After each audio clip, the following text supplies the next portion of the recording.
വിശുദ്ധ ലൂക്കായുടെ സുവിശേഷം 8-ാം അധ്യായം 41 മുതൽ 56 വരെയുള്ള തിരുവചന ഭാഗം. ജായിറോസിൻ്റെ മകളെ പുനർജീവിപ്പിക്കുന്നു. രക്തസ്രാവക്കാരിക്ക് സൗഖ്യമുണ്ടാകുന്നു. വിശ്വാസം തീവ്രമാകുമ്പോൾ രോഗസൗഖ്യം മാത്രമല്ല, പുനർജീവിതവും ലഭ്യമാകുമെന്നാണ് വചനം പറയുക. നമ്മുടെയൊക്കെ ജീവിതത്തിൽ വിശ്വാസം എത്രമാത്രം ആഴമേറിയതാണെന്നും ഓരോ സ്പർശനവും സൗഖ്യദായകമാകുന്നുണ്ടോ, വസ്ത്രവിളുമ്പിലെ സൗഖ്യം അനുഭവിക്കുവാനായിട്ട് നമുക്ക് സാധ്യമാകുന്നുണ്ടോ എന്ന് നമുക്ക് ധ്യാനിക്കാം. 2 സന്യാസിമാർ ഒരു പഴയ കുടിലിൽ ഒരുമിച്ച് താമസിക്കുകയായിരുന്നു. ഭിക്ഷയെടുത്താണ് 2 പേരും ജീവിച്ചിരുന്നത്.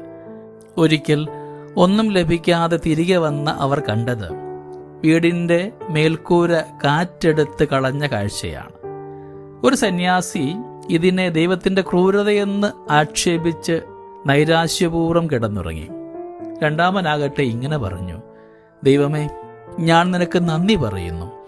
കാരണം എനിക്ക് മുകളിൽ മേൽക്കൂര ഉണ്ടായിരുന്നത് കൊണ്ട് ആകാശം ഇത്ര മനോഹരമായിരുന്നുവെന്ന് എനിക്കറിയില്ലായിരുന്നു.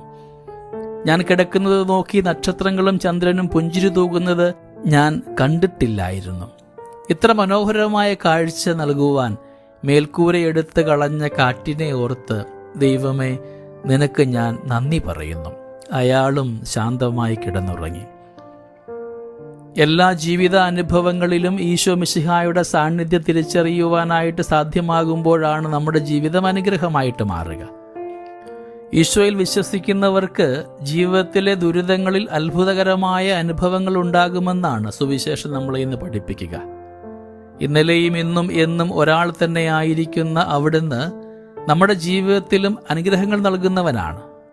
ജായിറോസിൻ്റെ മകളെ നമ്മുടെ കർത്താവ് പുനർജീവിപ്പിക്കുകയും രക്തസ്രാവക്കാരിയെ സുഖപ്പെടുത്തുകയും ചെയ്യുന്ന സുവിശേഷമാണ് നാം ഇന്ന് കേൾക്കുന്നത്. തീവ്രമായ വിശ്വാസത്തിൻ്റെ ഫലമായി രോഗസൗഖ്യം മാത്രമല്ല, മരണത്തിൽ നിന്ന് ഉയിർപ്പും കിട്ടുമെന്ന് ഈ 2 സംഭവങ്ങളിലൂടെ നാം മനസ്സിലാക്കുകയാണ്. വിശ്വാസ തീവ്രതയോടുകൂടെ അവൻ്റെ വസ്ത്രത്തിൻ്റെ വിളുമ്പിൽ തൻ്റെ വിറയാർന്ന വിരലുകൊണ്ട് മൃദുവായി സ്പർശിച്ചവൾ സുഖമാക്കപ്പെടുകയാണ്. തിക്കലും സ്പർശിക്കലുമൊക്കെ ഒരുപാട് വ്യത്യാസമുണ്ടാകുന്നുണ്ട് ഇവിടെ. എന്നും എപ്പോഴും തമ്പുരാൻ തിക്കുകളുടെ മധ്യേയാണ്. പക്ഷെ അവനെ സ്പർശിക്കുന്നവർ വിരളമാണ്. നാം ചൊല്ലിക്കൂട്ടുന്ന പ്രാർത്ഥനകളും എത്തിക്കുന്ന നമസ്കാരങ്ങളും കൊന്തയും ചെയ്തു തീർക്കുന്ന വഴിപാടുകളും നടത്തുന്ന തിരുനാളുകളും കൊണ്ടാടുന്ന മഹാമഹങ്ങളും കൊണ്ട് ദൈവം തിക്കിഞ്ഞെരുക്കപ്പെടുകയാണ്. പക്ഷെ പലർക്കും അത് അനുഗ്രഹമായിട്ട് മാറുന്നില്ല.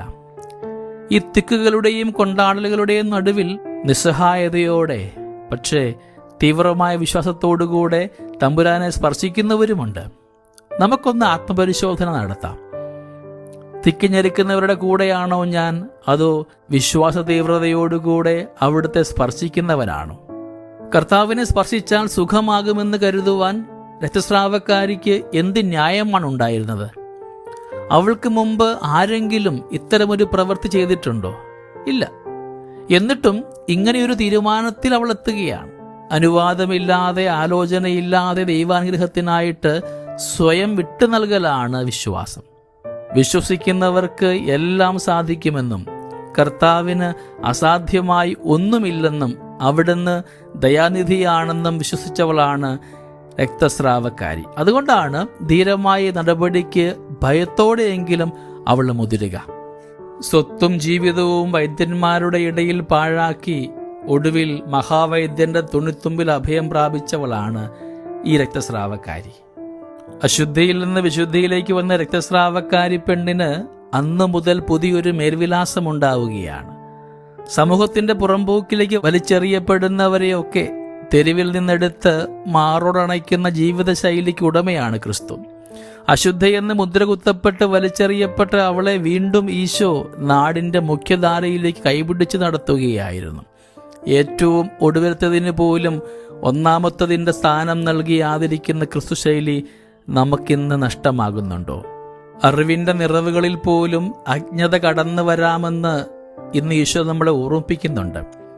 സത്യമെന്ന് നാം കരുതുന്ന, വിശ്വസിക്കുന്ന ചില കാര്യങ്ങൾ ദൈവത്തെ പരിഹസിക്കുമാറ് തെറ്റിപ്പോയേക്കാമെന്ന ധാരണ നമുക്ക് ആവശ്യമാണ്. അപ്പോൾ ഓർക്കുക, അറിവേറുമ്പോൾ നെറുകേടേറരുത്, മറിച്ച് തുറന്ന മനസ്സോടെ സത്യത്തിൻ്റെ ആഴത്തിലേക്ക് യാത്ര ചെയ്യണം.